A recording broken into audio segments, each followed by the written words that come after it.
Hello and welcome to my channel. I am Katiwe, High Priestess, Destiny Guide, hmm, Walker of the Mysteries. And we are back today with another video for you. And I want to talk to you about how sacred your energy is and how we often have to pull it back to our center, back to our power in order to have power to fuel your creations, right? As an ancient soul, as a priestess, as a healer, as a light worker. This is so important. And I really had a master class of this. And of course, the class is always in session, right? When you are walking this path, when you're walking the mysteries, right? And discovering who you really are at deep levels, like class never ends. Class is always in session. But I have had such a brutal training ground in this, right? And this is the topic that wants to be shared today. And the more that I pulled my energy back, which might sound counterintuitive, and we'll get into that, but the more I pulled my energy back, right, the greater my impact, right? The better my life got. So let's get into it. I have my Blue Lotus tea to help with my throat chakra and third eye chakra and to relax me so I can flow with this video. So where do I want to begin? Again, all my videos are channeled, right? So I don't have a script. I don't come prepared other than like I know I'm gonna speak and it's gonna make sense. So that's the vibe around here. So if you like that vibe, stay tuned. If you like an AI script where somebody just talks and it's already planned out, this is not the channel for you. So what I want to say about this is so many of us, right, especially when we are born with codes where we know we're here to make a big impact. Like, I don't know about you, but let me know in the comments. And it's 333 right now on my computer as I'm filming this.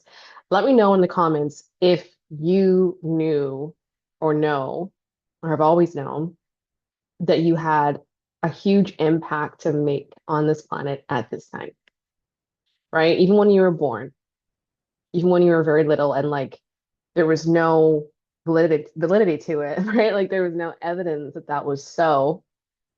Like myself, I was born into some interesting circumstances, a lot of lack, a lot of money stress, a lot of chaos, right? Addiction was around me, sort of just survival. So it's like, a kid born into those paradigms and consciousness levels that are quite heavy and dense, right?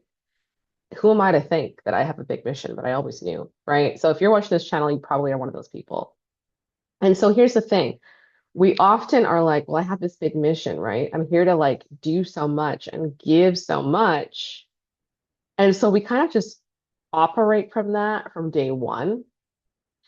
And oftentimes, one of the biggest lessons, especially as a woman, is we have to learn when to pull the energy back to discern who, what, when, where, why it's appropriate to release out the energy, to channel it into something or someone or a creative project, right? This is part of the path that you have to walk. So as much as I can, talk about it here and demonstrate it, and it's gonna help things make sense for you for sure. We have to walk it and embody it ourselves, right? But we have to learn like who, what, when, where, why, like who deserves our energy, what deserves our energy, when is the right time to release the energy, and why are we doing it? Let's get into that. Let's get into that. And until you do this, it's very likely you're going to be somebody who feels like you have a very big mission. You're so potent and powerful. You have so many gifts. And yet, where are your fruits, right? Where are the fruits of your labor?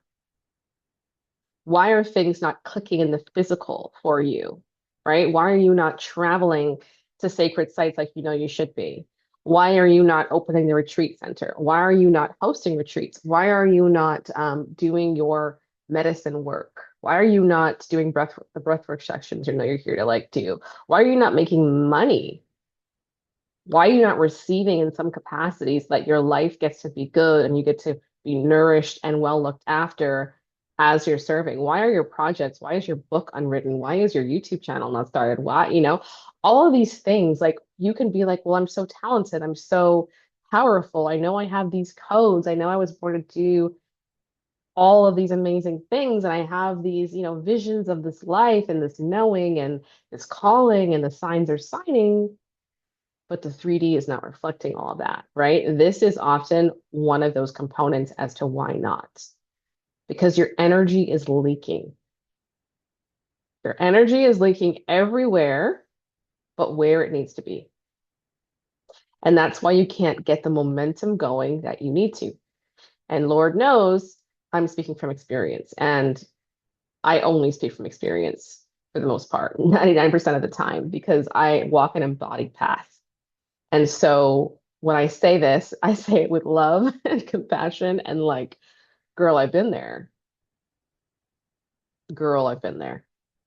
Right. So let's dive into kind of what that looks like and how to begin to undo that, how to begin to know when and where and how to channel your energy, your sacred energy appropriately in a way that will actually serve, in a way that won't deplete you, right? Because oftentimes you will also feel very depleted. You'll feel depressed. Like if you are not treating your energy as sacred, if there are no sacred boundaries around your energy, if it's just going to every Tom, Dick, and Harry, right? If it's just going anywhere anybody asks at any point in time, you're going to feel depleted.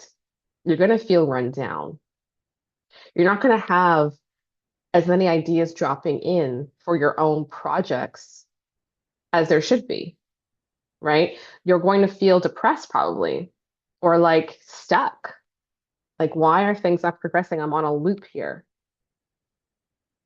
right? It's a really uncomfortable feeling. It's like this inner tension, right?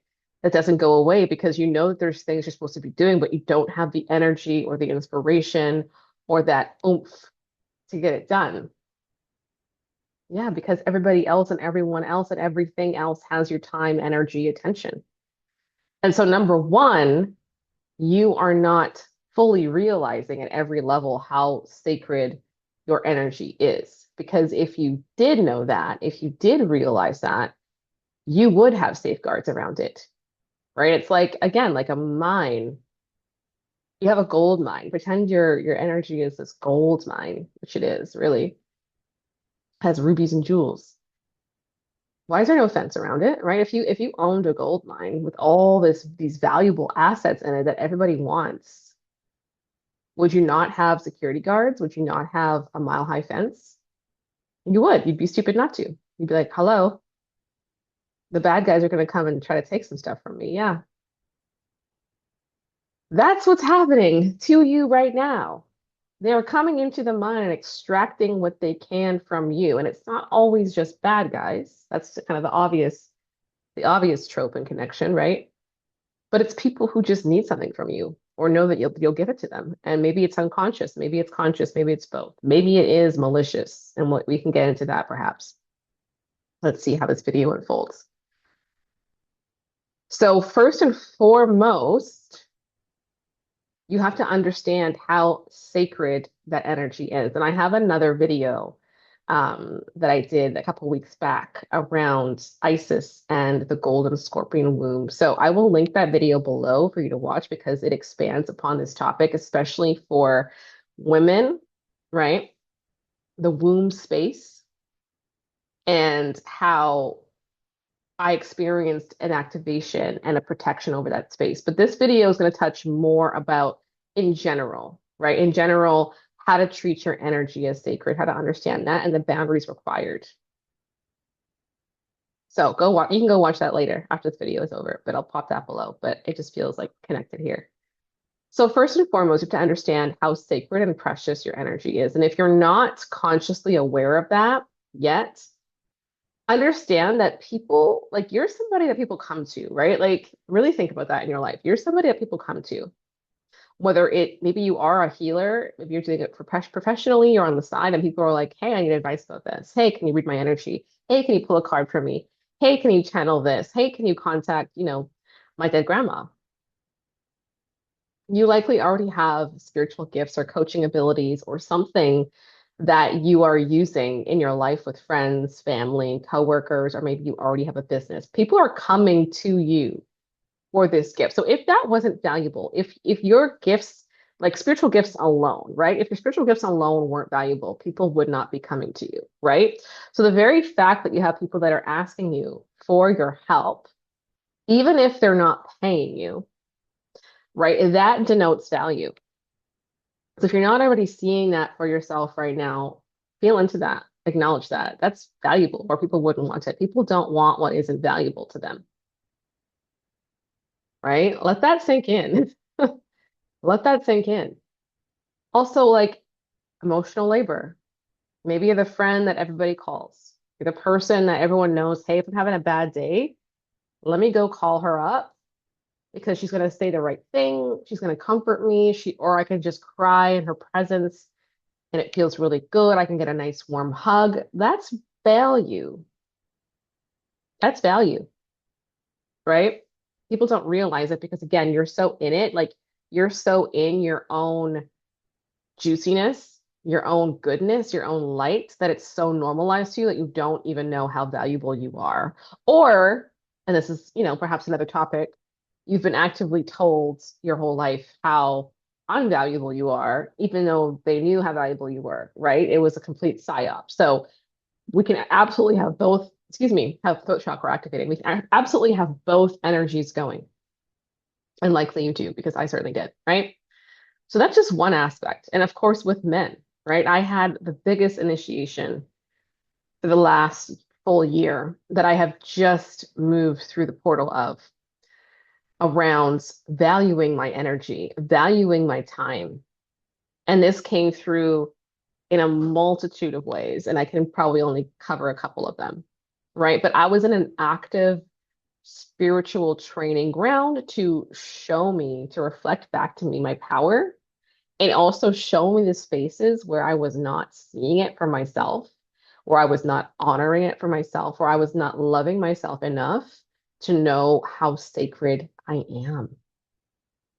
And it was fucking brutal and very confrontational and hard, right? But so worth it. So, so worth it. Right. So if you're somebody who's like already like listening and you're like, okay, girl, that's me, continue watching. Let me know in the comments if you're sat for this episode. So I'm just going to go and just start where I start here. So I just recently exited a very long-term relationship. Okay. And this dynamic, among other things, but this was one of the biggest teachers. Like this relationship for me was one of the biggest teachers and spiritual activators of my entire life. Right. And there are so many layers to this, but this is just, I'm going to try to stick to the topic at hand here. And this is just the one area today. I'm sure there's going to be so much more that comes through. But this is the one area for today. So let me just have a little sip of Blue Lotus tea before we get into it here. And when I first got with this person, I was much younger than I am now. Obviously, this was like over 11 years ago. I was just turned 20, I was 23, turning 24, right? So you can imagine at that time, who you are in your 20s versus your 30s is a completely different person, hopefully, right? And my God, like I obviously did not know who I was. I didn't have enough life experience to know who I was. And that's part of it, right? Like your youth is for you to figure that shit out. And so to look back and go, oh my God, that version of me to now, like she didn't know who she was. I didn't know my value. I didn't love myself, right? Because I wasn't taught to. I didn't have that modeled. I had an experience growing up with a father who was quite oddly jealous of me and would try to tear me down. And when, like, so I had just layers of distortion and lies to move through to even begin to realize, hey, I am valuable. What I know who I am inherently is sacred, is valuable. And hey, wait a minute, maybe I should actually put some boundaries around that. Maybe there actually should be gates and entry points that I stop people at energetically, or maybe, it's physical, whatever level it's at, and go, hey, like, are you good enough in a sense? Are you embodied enough in your higher self to have access to me? Because this over here is sacred, right? And so in that relationship, like the power dynamics were really like flipped, right? So like his power was here, my power was here. He was also a lot older than me, right?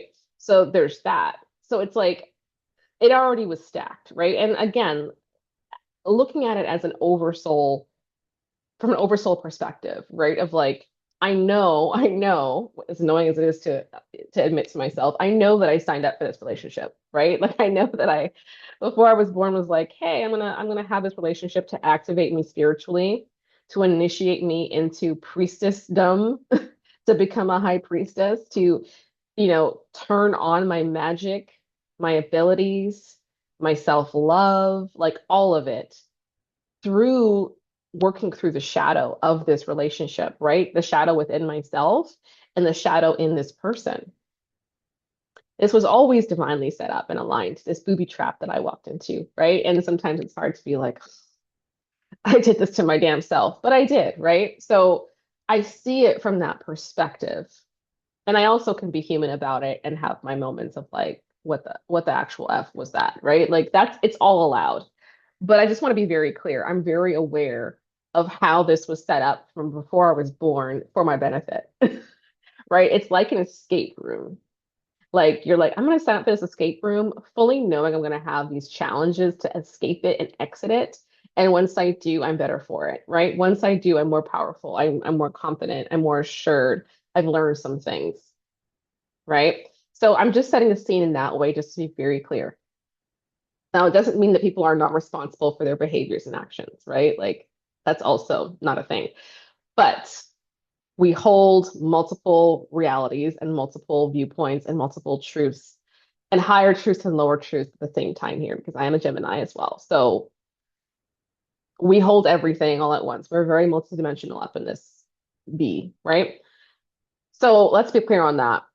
Now, because he had more life experience, right? And, more knowledge in some areas than me, I defer to him for a lot of things, right? And again, that's not inherently bad all the time, right? But again, it's like I wasn't seeing my power. And so to start, it's like my intuition, right? Like if for example, if there was a decision that we were going to make, right? And I had an intuitive nudge, right? As somebody in my 20s for most of this relationship, and he had a logical experience, life experience based answer, like, oh, we should do this because this is logical, or I've been through this before and this is how the path should be. Whereas I'm like, intuitively that doesn't feel right, right? It's like obviously in the beginning, his viewpoints, his decisions overrode mine, and I allowed it, right? Because I was like, well, who am I? I'm just this young girl. I'm just a girl. I'm just a girl. No, I've always been a powerful woman, always, right? But I had to remember that. I just didn't know that at the time, right? So that's kind of like the basis of this. And then as time went on, as I activated more and more of my gifts, as I went on my journey, diving into the underworld, the shadow realms to become the queen of the underworld. It's such a crazy journey what I've been on. But anyway, let's stick to the topic.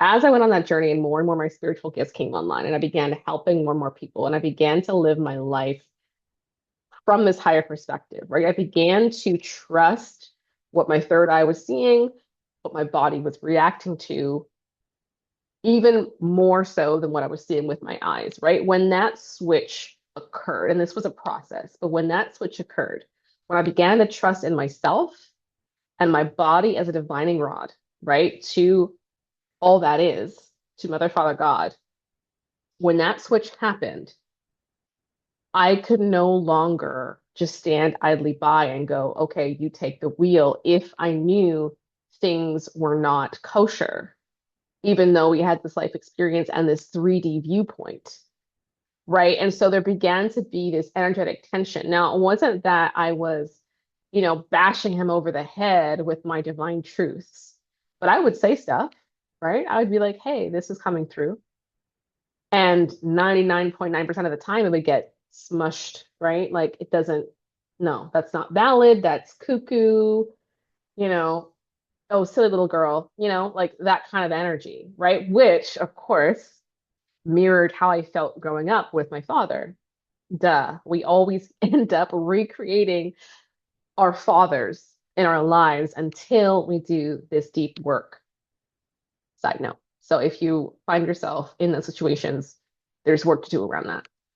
So it's not surprising, right? Because I was also dismissed. My intuitive abilities were dismissed. Now, the really messed up part about that, and it's connected. When I was a kid, so I was born in Africa, and moved to Canada, and when I was like 4. I would go to like the villages with my parents, right? Like we're going to buy stuff from like the local market. It wasn't a big city or anything. It was like a town market. And the older ladies, like the aunties, the grandmas, like the wise women of the town would point me out and be like, she's a wise woman. Like she has the codes, right? They would tell my parents, like she has the codes. And now that wasn't nurtured, that wasn't understood. And actually, I found out like last year that my dad actually had been told by a wise person in our village, like somebody who, and by the way, my dad is not from Africa, he's Canadian, he is Caucasian. Um, I just feel compelled to tell you that right now for whatever reason. But he was told by, a shaman, for a lack of a better word, that like I was also a shaman. And looking back on that now, it's even more bizarre. And I guess I do understand it, but it's even more bizarre that that was not told to me. Like I did not hear that information from him actually at all. It came through another source who knew this information. And I go, wow. So you were told that I was a shaman from day one and still diminished me. And maybe that's why I was diminished so much, right? So it's like all these things in my life, all these patterns, right? Now, flash forward to this relationship, this partner of mine also understood this, also understood who I was to a level, right? And so it's really fascinating to me looking back at these patterns and also like the bigger picture of medicine women, how we end up very often, at least once in this lifetime, if not many, until we finally, exit the karmic loop, we end up with men, whether they're our fathers, our brothers, male friends, bosses, lovers, right? Husbands, who know our power, but don't want to trust it or don't want us to know how powerful we are, like whatever level or layer that is, right? And so I say a lot to say that I was experiencing that dynamic and didn't know it for a very long time. I didn't know that I had recreated my father in this experience for a very long time, right? So that's all going on. And then I had to claw back my energy, right? And the more that I did this, and I'll give you some examples in a second, the more that I did this, like from this relationship while in the relationship, which is super hard and very challenging and like level 1000 alchemy to do. But the more I did it, the more my gifts came online, right? The more I did it, the more money I made in my business. The more I did it, the more paths opened up. Like I began to travel. I've gone on sacred retreats to England, to Hawaii, to Maui, Hawaii, right? To Egypt this spring, to Disneyland. That was also very sacred, believe it or not.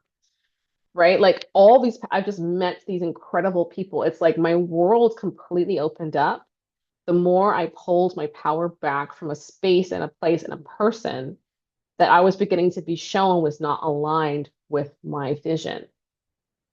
And that was very strange, right? To be in love with somebody and to also know I can't offer the full extent of myself to this person right now. And consciously, I didn't even really know why for a very long time. But I just knew it so strongly in my body And I've had enough experience in my life to know when I feel something that powerfully, it's correct. And it always unveils itself in the end. And here we are, right? The bigger why always unveils itself. So other ways that this would happen was like I remember just like I would center, his life, or like I would center my life around him, right? Like male centered is a very 3D term, but I was centered around him. Again, I was taught that growing up. I was the eldest daughter in a single father home. So I was the wife, I was the confidant, I was the emotional labor, I was the housekeeper, I was the all that, women women's roles in homes in that patriarchal society is what was thrust onto me as a child, right? So I recreated this again in my adult life in this relationship. Unconsciously, of course, I thought that, oh, I'm not in that dynamic anymore. I've grown up, I've decided I don't want that life. Well, joke's on me, right? You always just recreate what's programmed into you, what your template is. And so what that looked like would be like, okay, like if he had plans for something, like let's say he was like, okay, we're gonna go and do this, and with my people, like, and I had plans, like I would cancel my plans and go do that thing, right? Or if he was having a bad day, it's like, well, I have to drop what I'm doing to listen and to just be a, be a listening ear and make a nice meal and be comforting to this person, right?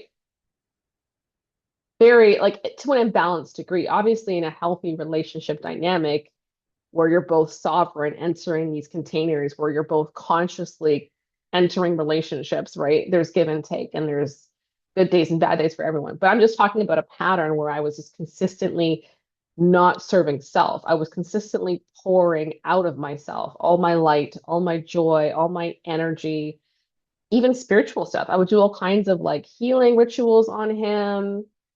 Everything that I knew, I would give. I would just give and give and give. And over this relationship, even financially, there was lots of financial stuff that I gave, right? So it was at every level. It was at every level, right? Um, so as that progressed, I just kept being shown where I need to pull my energy back. So it became like, okay, if you have plans, you stick to them. That was like one of like the biggest first boundaries. If you have plans, stick to them.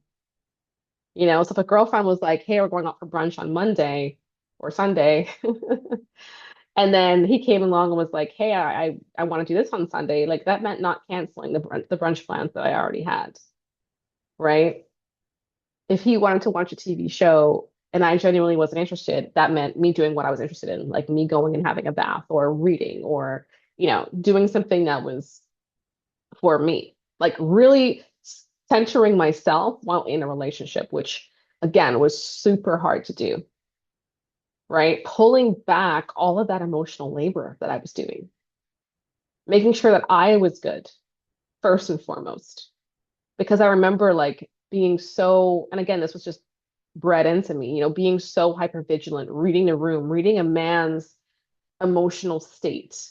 Like, is he okay? Is he angry? And again, this is from childhood because I had a very volatile father, right? So I had to know, like, oh, is tonight a good night? All right. Has he already started drinking? Like that kind of stuff was childhood. So I took that into every relationship I had with a man. Like my nervous system was just hyper vigilant, like to their needs to protect myself, right? So again, it's not even like this was 100% his doing. This is the programming that I brought into the relationship.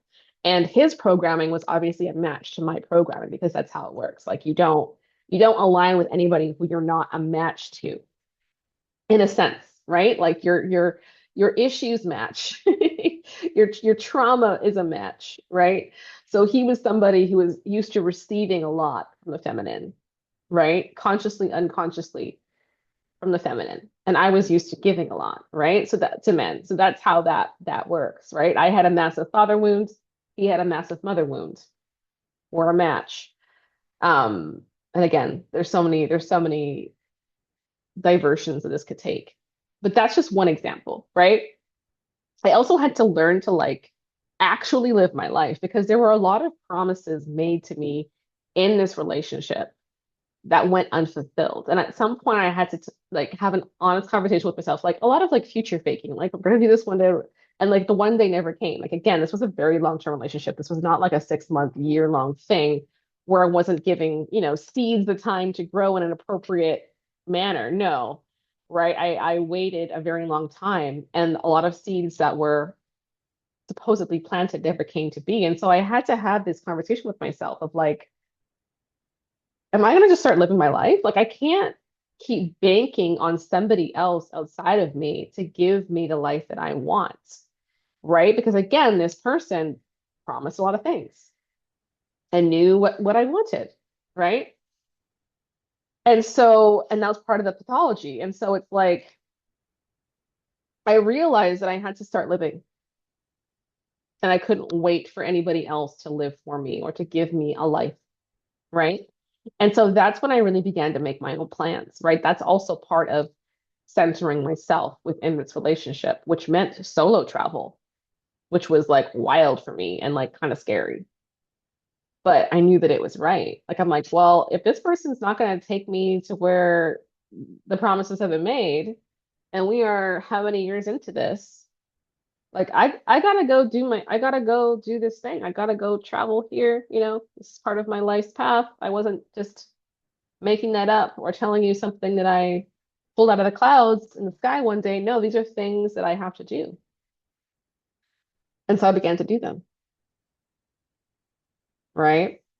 And it sounds a lot like this is like all 3D stuff. Like I'm talking about 3D things, right? Like taking trips and centering myself when it comes to plans for myself and my day, and not being, an endless listening ear to somebody when I'm not feeling good that day myself, right? But this, like the energetic work involved in this was insane, right? The only reason I was able to begin to center myself within this relationship and pull back my energy into myself to fuel the life that I'm here to live, to fuel my purpose, to fuel my business and the work with my clients and everything that I have done in the last couple of years, which has been an insane amount of growth, is because of energetic work, ancestral healing, inner child healing, past life retrievals, upgrading my light body, retrieving spiritual technology. Like there is an endless litany of things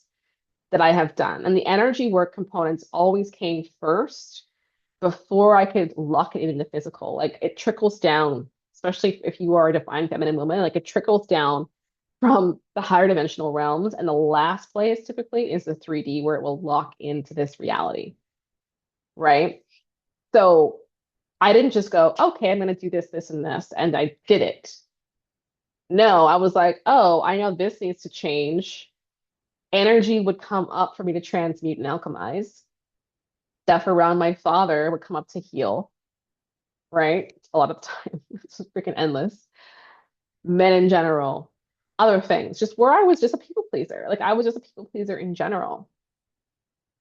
All of that stuff came up, and I had to shift and dive and look at it and change the energy and put in energetic boundaries, right? And pray and align myself and follow the path. Like there were a lot of things that I did both in the energy world, in the spirit world, and also in the 3D world for all of this to come together. So I wanted to make that very clear. But in that process, I realized truly how much I was doing, not just for this person, but for everyone around me, right? Even with client stuff, like I had to learn to have boundaries, right? To charge an appropriate amount of money for the work that I was doing, right? To stick to the boundaries of my containers. Like if I said to somebody, oh, this call, comes with this call and then like one check-in afterwards, making sure it was one check-in afterwards, making sure that the call was 60 minutes and not a 3-hour call, right? Like I'm speaking about my relationship because it was so in my face. Like I lived with this person, right? Like they were in my face every day. And so that's why it was like the most beautiful mirror to do the shadow work with and through, right? But this was happening in every area. Friendships fell away, right? Ah, business. I had to like learn that it's okay for me to say no. It's okay for me to put boundaries in place, right? And that, again, allowed me to call back my power each and every time a little bit more, a little bit more, a little bit more. And it builds this energy ball. It's a fuel source, right? And then at the same time, as I'm doing this, my spiritual gifts are coming online more and more. My connection to the divine is deepening. I'm understanding I'm on a priestess path, right? I'm like, oh, okay, this is what I'm doing, right? So then there's the timing of it too.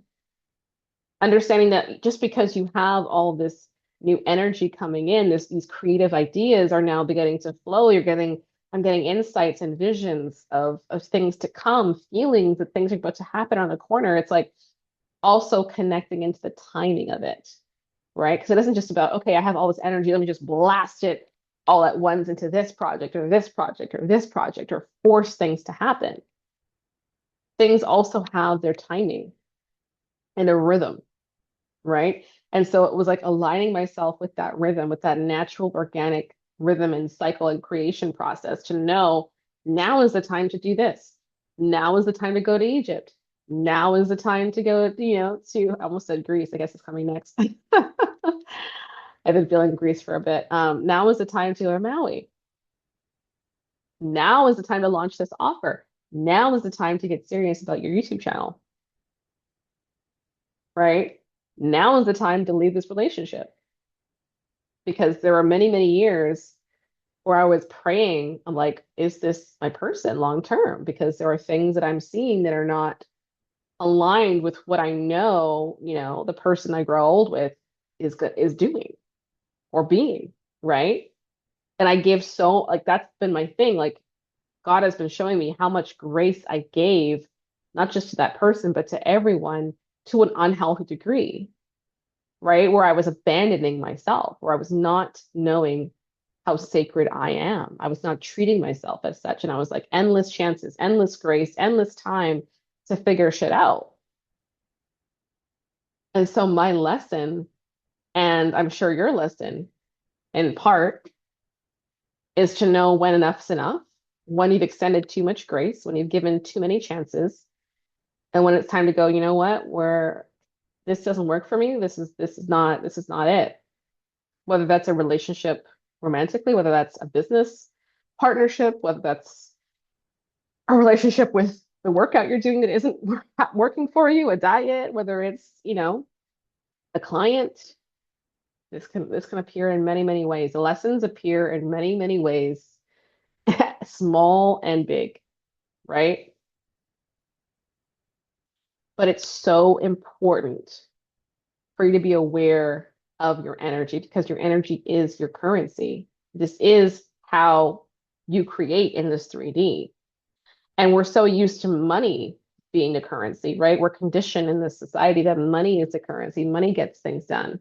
No, babe, it's your energy. Your energy is the most important. Your energy is the most sacred thing that you exchange. And every time you talk to somebody, you interact, you're in their space, you're exchanging energy. And are you getting a fair exchange? Right? Or are you somebody who's always getting the short end of the stick, like I was, right? So you have to activate the inner biatch, if you want to call it that, that puts up boundaries. It's like, no, I don't like that. I don't want to do that. This isn't for me. No, thank you. Or F right off, whatever, whatever applies in the situation, right? And that was so hard for me. And there are going to be a lot of demons that you fight, maybe literal ones. Maybe they're thought gremlins, maybe it's just energy, emotional tugs that try to keep you in those dynamics because again, that serves, if you want to call it like the dark agenda, that serves them. The more that you can just be an all-you-can-eat buffet for whoever, whatever, wherever. Maybe that's at work. Maybe you work a corporate job or a job somewhere and like you're always taking all the shifts. Like that's another way this shows up, right? Like you're always like, I'll work even though you're tired, exhausted, you're missing birthday parties and time with your kids and sleep. you barely rest, but you're the person who doesn't want to say no to your boss. Like that's another way that this happens, right? But if you are that easy to extract from, the matrix wins. The matrix is like, oh, I'm so happy. Why do I want to smoke this right now? I want to be like, I don't smoke, but this feels like an Eartha Kitt vibe. Um, but the matrix wins, right? Because that's free energy, because energy is the most important resource. It's not money. They're distracting us with money because then we're not actually focused on what's the most important. But planets run on energy. Systems and structures run on energy. It's not actually money. Money is a form of energy, if you will. It's a bunch of things, but that's not the true currency of this universe. So get on game, understand that.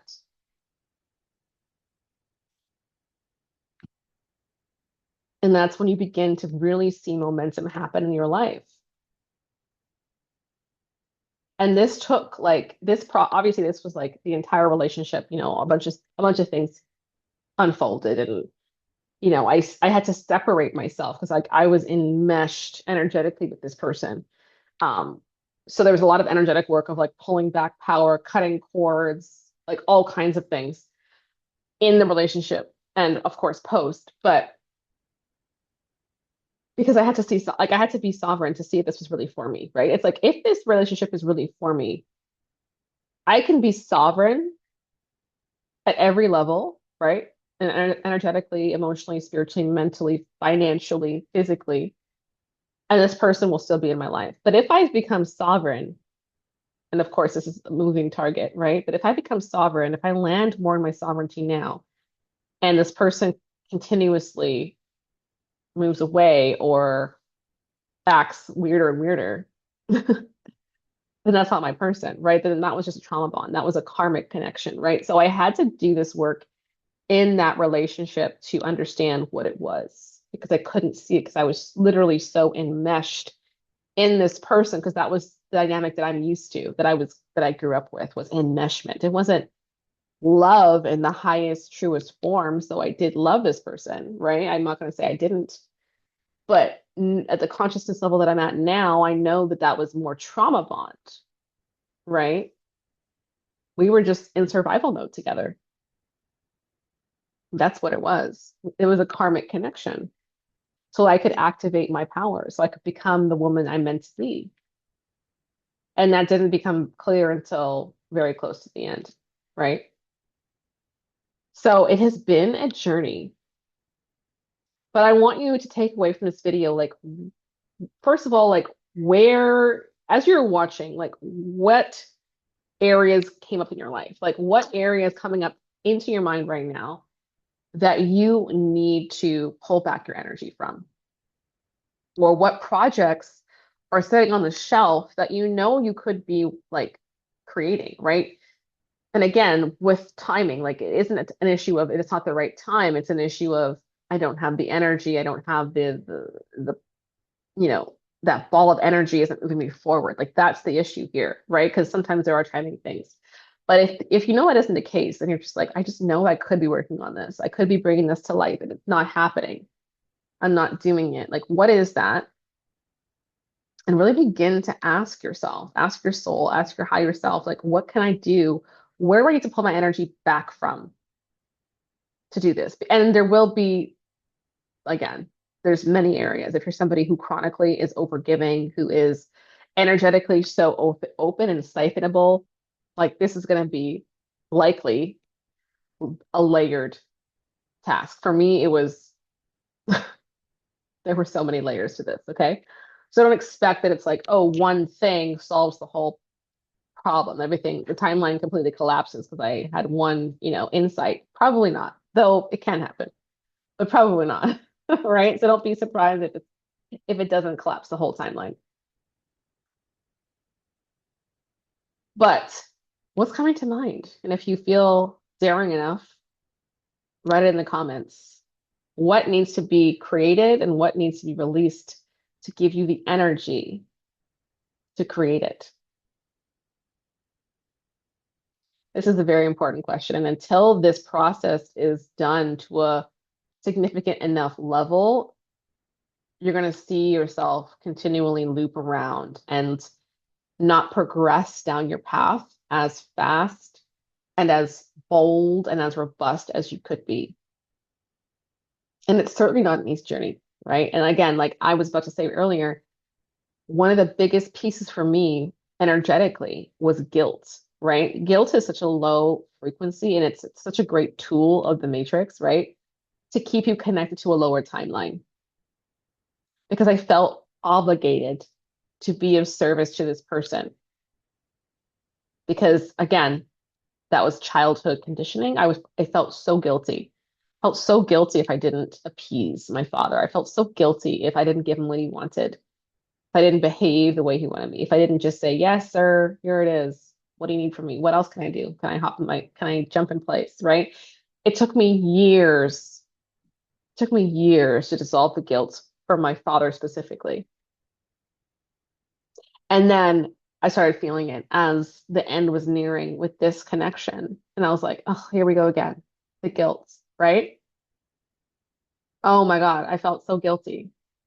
Because a part of me knew like this person to a degree needed me. And I won't really go into more than that. But I knew that walking away, there were consequences after that, right? And I felt bad about that. I felt guilty about the consequences that this person would naturally face because now they don't have the protection of my prayers. Now they don't have that light around them, right?